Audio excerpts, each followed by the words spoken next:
I think you got to be clear on what you want.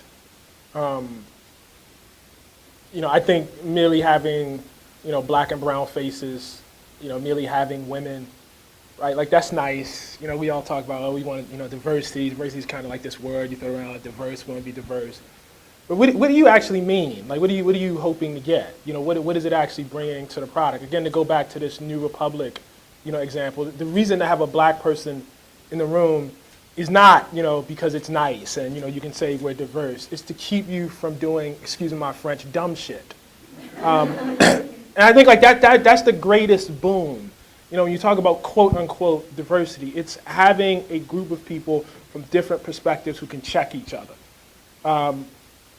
The magazine field has a huge, huge problem with this. Because magazines like the one I work for, which I love dearly, do not only tend to be overwhelmingly white, but they tend to be overwhelmingly white in a very particular way. The white people who work there tend to go to very similar schools, for instance. Very often they're from the same region of the country. That's a problem. That has to be a problem. That's going to be a problem. When you said about the business of interpreting the world, not to speak of just interpreting your country, you can only help but get a thin slice of that. So I think like people have to begin to think about it, in more of a product sort of way, and a more of a what is it doing for me, sort of way, and not as a favor, that you're doing for somebody else.